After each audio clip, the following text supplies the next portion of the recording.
So, eto na nga yung pinakamakalat kong pwesto, and yes, makalat talaga sa pwesto ko.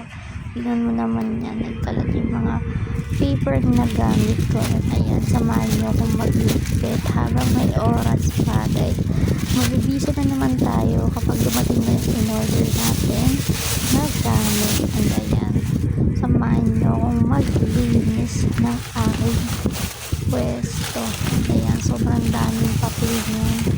Kasi nga nag-print tayo, diba? At ayan.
And ito na pala yung nagamit natin photo paper. Tingnan ko naman, nakailan na tayo. Sobrang dami ko nang nagamit na photo paper. Yan, hindi ko yan dinatapon. Kasi magagamit ko pa yan. Ayan, ang ating ginagamit. No back print photo paper. And ayusin natin tong bond paper natin na hindi pa nagamit. Ibabalik natin yan kasi naman sayang, diba? Para hindi madumihan. Ibalik natin sa kanyang lagayan. Ayan, legal nga pala yan siya. Syempre, kompleto yung bond paper natin yan, mga be. And ito nga pala yung photo paper na hindi na nagamit.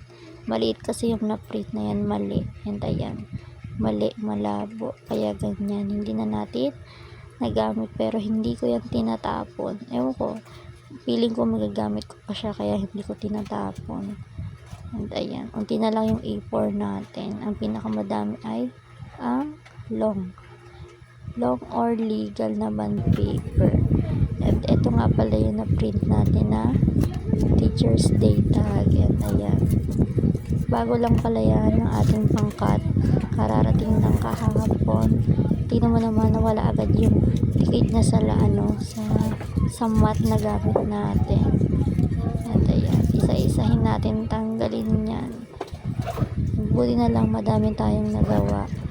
And naubos yung natin gamit, kaya hindi na tayo nakapag-print ulit, diba? Yung hindi ka na nga nakapag-print, nasayang pa yung ibang photo paper. Ang dami na sayang na photo paper dahil ang daming mali. Yes, ang daming mali, kaya talagang minsan igul ka talaga kasi pag nagkamali ka katulad nito, o 'di ba, hindi mo na magagamit yan, sayang.